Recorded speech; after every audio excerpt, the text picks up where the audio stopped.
নমস্কার, চলে এলাম একটা নতুন ভিডিও নিয়ে। আজকে ভিডিওটা আপনারা বুঝতেই পারছেন কী নিয়ে হবে। আজকে নিফটির উপরে একটা আলোচনা করব, অর্থাৎ আমাদের নিফটি আগামী দিনে আগামী 2025 সালে কি হবে না হবে, ডিসেম্বর ইনক্লুডিং ডিসেম্বর মাস কি হতে পারে একটা জাস্ট ধারণা আপনাদের আমি দিচ্ছি। এটা পুরোপুরি আমার নিজস্ব ব্যক্তিগত অভিজ্ঞতা এবং এটা যে হবেই তা কোনো সিউরিটি নেই, বা হতেও পারে।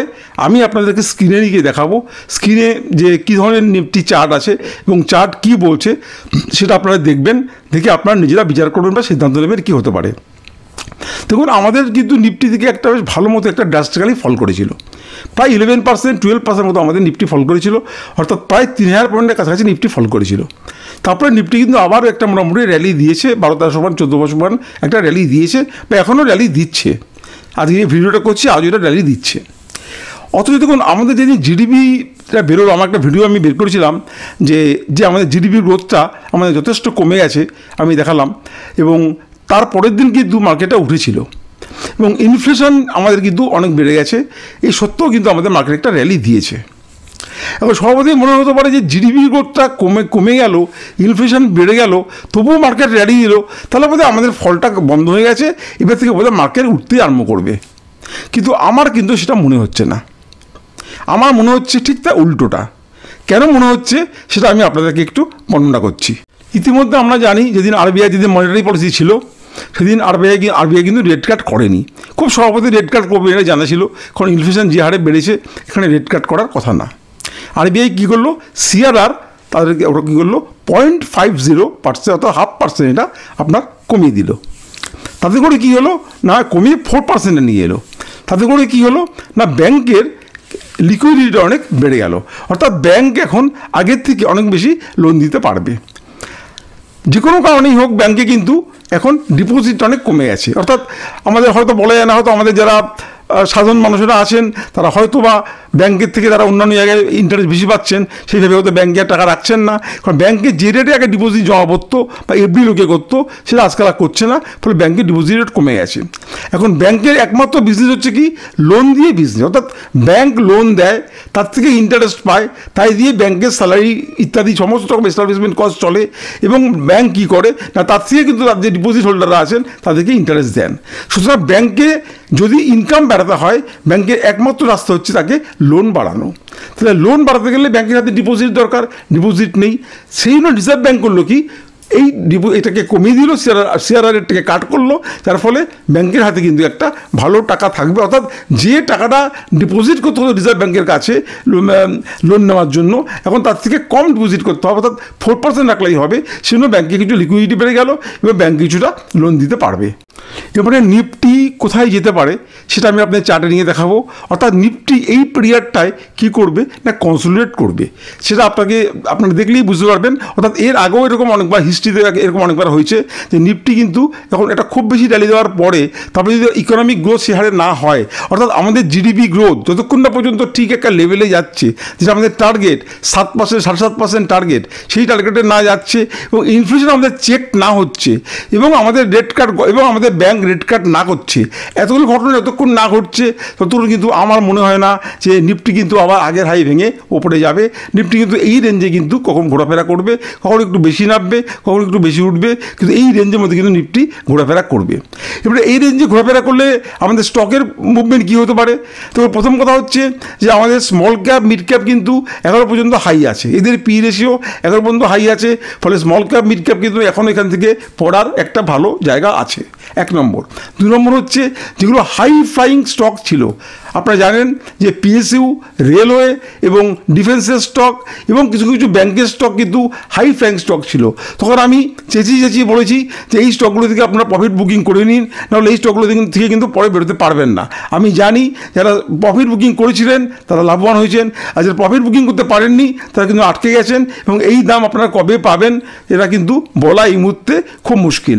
কিন্তু সাইমালটেনিয়াসলি আমি যেগুলো বলেছিলাম, আমি কিন্তু রিপিটেডলি যে শেয়ারগুলো কিন্তু আলোচনা করেছিলাম দিলাম, দেখুন মার্কেট যে এত পড়ে গেছে, অর্থাৎ HDFC bank, Kotak bank, Bajaj finance, Bajaj Finserv, সেগুলো কিন্তু দেখুন সেরকম কিন্তু পড়েনি, সেগুলো মোটামুটি কিন্তু ওই জায়গার মধ্যে ঘোরাফেরা করছে। অর্থাৎ আমরা কি বুঝলাম না, আরও কেন ঘোরাফেরা করছে না, তাদের তারা যে প্রফিট করেছে সেটা কিন্তু অনেক ওপরে করেছে, কিন্তু এই স্টকগুলো যে রেটে প্রফিট করেছে তার থেকে কিন্তু অনেক বেশি রেটে এটা বেরিয়ে গেছে। অর্থাৎ সবসময় এই আরএফসি কেন, এই আরভিএনএল কেন, হ্যাঁ, এই বিভিন্ন ধরনের স্টক নিয়ে তখন মার্কেটে কথাবার্তা চলছে, সবাই তখন হেল কেন, হ্যাঁ, ম্যাজাগান ডক কেন, সবাই তখন এই সমস্ত স্টকের দিকে দৌড়চ্ছে। স্টক চলে গেছে যেখানে স্টকের কোনো চার্ট নেই, যেখানে চার্ট ফেভার করছে না, যেখানে চার্ট বলছে না এখানটা তুমি কেনো, সেখানে কিন্তু মানুষ চার্ট ফাট কিচ্ছু দেখছে না, শুধু নাম শুনছে আর সবাইকে শুনতে যে এ কিনেছে ও কিনেছে, স্টকের দাম বেড়ে যাচ্ছে, হু করে মানুষ এই দিকে ছুটছে এবং কী করছে কি না, ডিউ টু ইউফোরিয়া স্টকের দাম যেখানে থাকা উচিত সেখান থেকে অনেক বেশি বাড়িয়ে দিয়েছে। অর্থাৎ স্টক যেই রেটে লাভ করেছে, স্টক তো আমাদের স্টকের দাম বাড়বে কেন, আমাদের যদি লাভ করে প্রফিট করে তবেই স্টকের দাম বাড়বে, আর্নিং ছাড়া বাড়ে না। কোম্পানি আর্নিংসের উপরে কোম্পানির শেয়ার প্রাইস বাড়ে, কিন্তু যে রেটে আর্নিং ছিল তার থেকে অনেক বেশি কিন্তু শেয়ার প্রাইসটা চলে গেছে। এখন সেটাকে তো কারেকশন হতেই হবে, নিয়ম। স্টকের দাম যদি আপনার উপরে চলে যায় কারেকশন হতেই হবে এবং কারেকশন হবেই, তাই হচ্ছে। এবং যেগুলো কারেকশন হয়নি সেগুলো কিন্তু আগামী দিনে কারেকশন হবে, এই আমি বলে দিলাম। সুতরাং আপনারা বুঝে একটু কাজ করবেন, আর এর থেকে আমার একটু বিশেষ বলার নেই।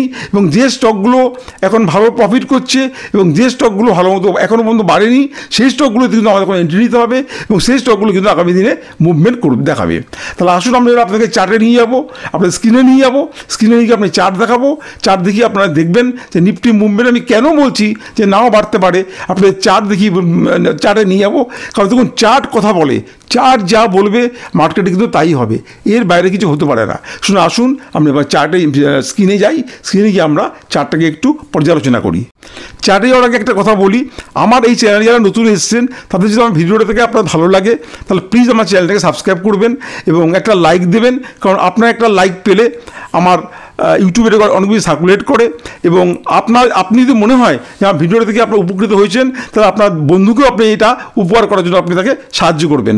আর একটা কথা জেনে রাখবেন, আপনার এই সাবস্ক্রাইব বা লাইক করতে কোনো পয়সা খরচা হয় না, কিন্তু আমার চ্যানেলের এতেই উপকার হয়। আপনার যদি উপকার হয় তাহলে অবশ্যই আমার চ্যানেলটাকে আপনারা সাবস্ক্রাইব করবেন।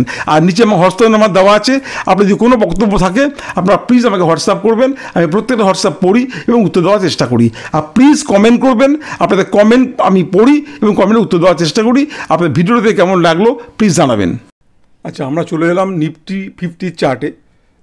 দেখুন আজকে আমি যে জিনিসটা বোঝাবো, এটা কিন্তু বা যেটা নিয়ে আমি আলোচনা করছি সেটা কিন্তু সম্পূর্ণ আমার নিজস্ব ব্যক্তিগত মতামত। আমার যেটা মনে হয়েছে আমি সেটাই বলছি, এটা নাও হতে পারে আবার হতেও পারে, বা সম্পূর্ণ না হলেও হয়তো আংশিক হতে পারে।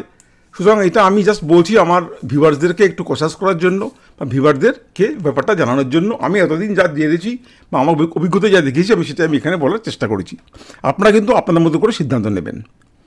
আর আরেকটা কথা প্রসঙ্গত বলে রাখি, আমি আগামী এক সপ্তাহ থাকতে পারছি না, আমি একটু বেড়াতে যাচ্ছি, আউট অফ স্টেট থাকছি। সুতরাং আমি আর আগামী এক সপ্তাহ আমার ভিডিও বেরোবে না। আমার প্লিজ স্টে উইথ আস, আমার আগের ভিডিওগুলো আপনারা দেখুন, আশা করি আপনাদের ভালো লাগবে। আর এক সপ্তাহ পরে এসে আমি আবার পুনরায় যেরকম ভিডিও করছিলাম সেরকম ভিডিও করব। দেখুন আমাদের নিফটি যেখান থেকে আমাদের এই যে একটা লেভেলে উঠেছিল, সেই লেভেলে 26,132 পর্যন্ত উঠেছিল, এখান থেকে 26,200 পর্যন্ত ওঠার পরে কিন্তু নিফটি একটা ডাউনফলে এসছে আমরা দেখেছি। এবং আমার যেটা মনে হচ্ছে যে 2025 সালে এই যে হাইটা আছে, আমাদের যে হাইটা করেছিল, এই হাইটা ভাঙতে পারবে তখনই, বা এই হাইটা আমার মনে হয় ইমিডিয়েটলি ভাঙার সম্ভাবনা খুব কম। এবং তখনই ভাঙতে পারবে নিফটি যে আমাদের যে কটা আমাদের নেগেটিভ সেন্টিমেন্ট মার্কেটে আছে। অর্থাৎ প্রথম হচ্ছে আমাদের জিডিপি গ্রোথ যতক্ষণ পর্যন্ত আমাদের ঠিক একটা লেভেলে আসছে ততক্ষণ পর্যন্ত কিন্তু মার্কেটে নিফটির হাই ভাঙা আমার মতে অসুবিধা আছে, মুশকিল আছে। এবং আমাদের যদি আগামী থার্ড কোয়ার্টার বা ফোর্থ কোয়ার্টারের রেজাল্ট খুব ভালো হয়, দেখতে হবে যে কতটা ভালো হচ্ছে, শুধু ভালো হলে তো হবে না, কতটা ভালো হচ্ছে। যদি ভালো হয় তাহলে তার উপরে বেস করে মার্কেটে তখন যা সিনারিও হবে আমি আপনাদের কাছে বর্ণনা করব। তবে এখন আমার যেটা মনে হচ্ছে যে আমাদের জিডিপি গ্রোথ আমাদের অত্যন্ত কমে গেছে, আমাদের ইনফ্লেশন বেড়ে গেছে। আমাদের কিন্তু আমেরিকায় যে রেট কাটটা হয়েছে, আমাদের রিজার্ভ ব্যাঙ্কের গভর্নর রেট কাট করতে সাহস পাচ্ছেন না, কারণ আমাদের ইনফ্লেশন বেড়ে গেছে। রেট কাট তো ওই সময় করে না, সুতরাং রেট কাটও হচ্ছে না। সুতরাং এই অবস্থায় কিন্তু আমাদের ইকোনমিক গ্রোথ খুব কম, এবং ইকোনমিক গ্রোথ কম হলে শেয়ার মার্কেট কখনোই কিন্তু বুম হয় না।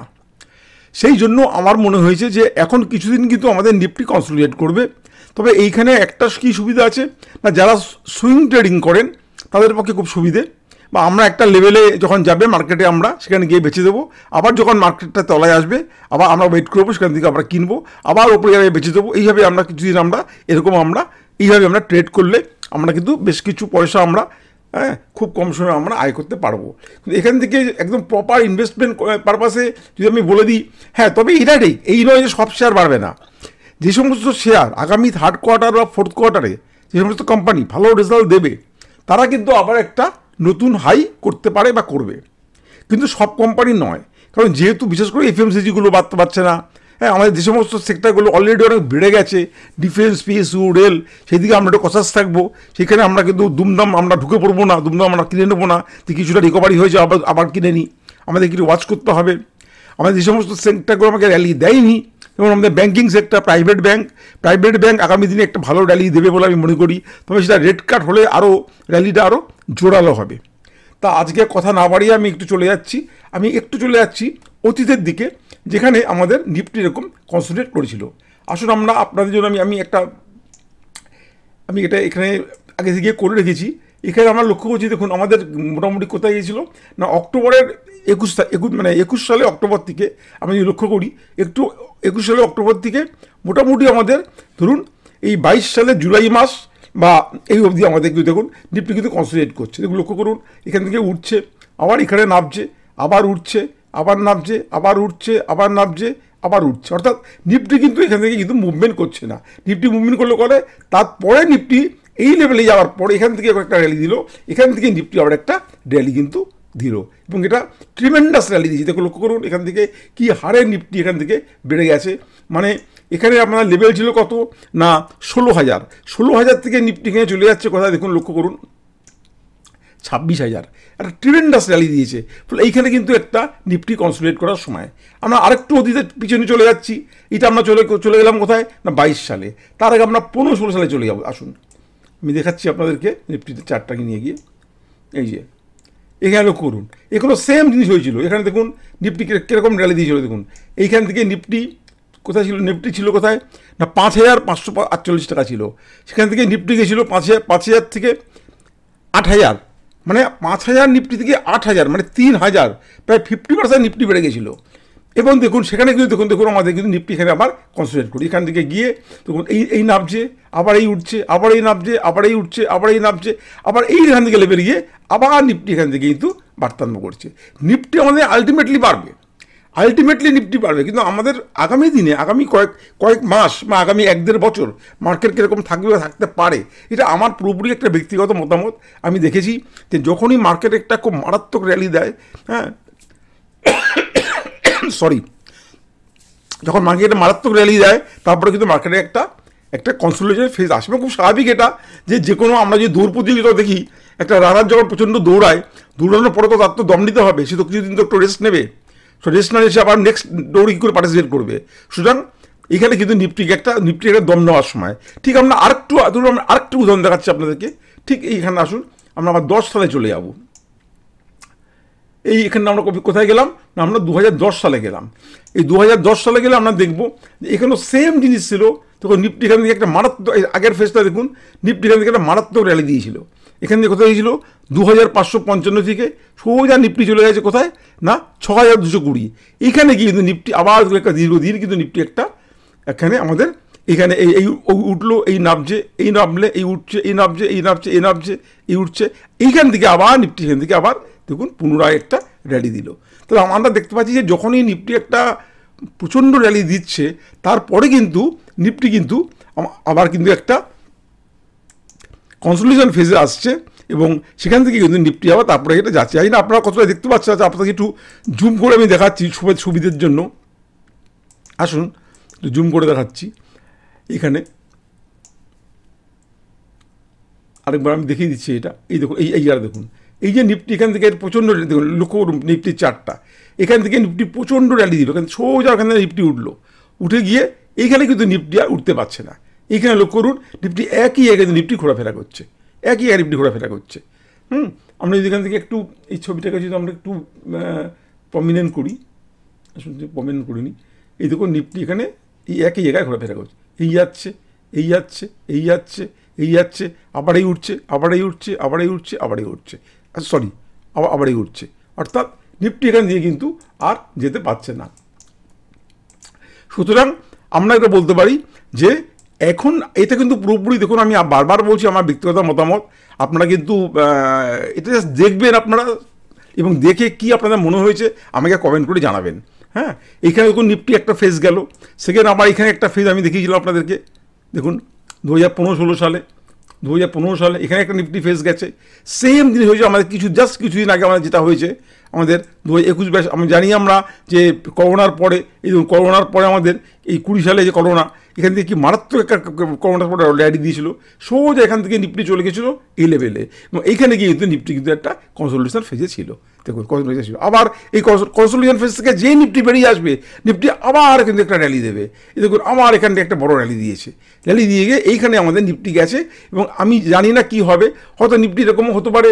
ধরুন আমি যেটা বলছি আপনাদেরকে, এই যে নিফটি এখানে এসছে, হ্যাঁ এই যে যাচ্ছে, হয়তো আরেকটু যেতে পারে, এখানে গিয়ে আবার নেবে, আবার এই লেভেলে আবার আসতে পারে, একটু তার থেকে তলায় আসতে পারে। হ্যাঁ, এর থেকে আগের যে লোটা করেছিল ওই লোটা ভাঙতে পারে, লোটা ভেঙে আবার এখানে কি আগের লোটাকে হয়তো ক্রস করবে, এখানে মুঙতে পারে, আবার এখান থেকে হয়তো এখানে মারতে পারে, তারপরে হয়তো নিফটি যেতে পারে। ফলে এটা বলা খুব মুশকিল, এটা আমি এইভাবে বলা যায় না, কিন্তু আমার যেটা মনে হয়েছে যে নিফটি এখানে কনসলিডেশন ফেজে থাকবে, এবং এই কনসলিডেশন ফেজ থেকে নিফটি যখন আবার একটা র্যালি দেওয়ার মতো সময় আসবে, এবং সেই র্যালি দেওয়াটা কখন আসবে, অবশ্যই আমাদের ইকোনমিক কন্ডিশন, আমাদের যখন মার্কেটে যখন আমাদের ভালো গ্রোথ আসবে, কোম্পানিগুলো যখন ভালো প্রফিট করবে, যখন আমাদের জিডিপি ডেটা ভালো আসবে, ইনফ্লেশন রেট কম হবে, হ্যাঁ ব্যাংকের যখন আমাদের রেট কাট হবে, এই সমস্তগুলো যখন একসাথে ঘটবে, তখন দেখবেন আমাদের অবশ্যই ইন্টারন্যাশনালি যদি আমাদের মার্কেট সব ঠিকঠাক থাকে, তাহলে কিন্তু আবার আমরা একটা র্যালি দেখব। তবে ইমিডিয়েটলি একটা নিফটির আগের হাইটা ভাঙার সম্ভাবনা কম বলে কিন্তু আমার মনে হয়। এখন আপনাদেরকে দেখুন, আশা করি আমি ব্যাপারটা বুঝাতে পারলাম, আপনারা এবার নিজেরা একটু চিন্তা করে দেখবেন, আর আপনাদের দেখে কি মনে হয়েছে আমাকে প্লিজ একটু কমেন্ট করে জানাবেন। তাহলে দেখা হচ্ছে আবার এক সপ্তাহ পর, আপনারা সবাই ভালো থাকবেন, সুস্থ থাকবেন। তো আশা করি আপনাদের আমি চার্ট দেখালাম বোঝানোর জন্য, আপনারা বুঝতে পেরেছেন, আর যেটা আপনারা বুঝলেন প্লিজ আমাকে কমেন্ট করবেন। আজকে বিশেষ ভিডিও বাড়াবো না, আজ এখানে শেষ করছি। আপনারা সুস্থ থাকবেন, ভালো থাকবেন, নমস্কার, জয় হিন্দ, জয় ভারত।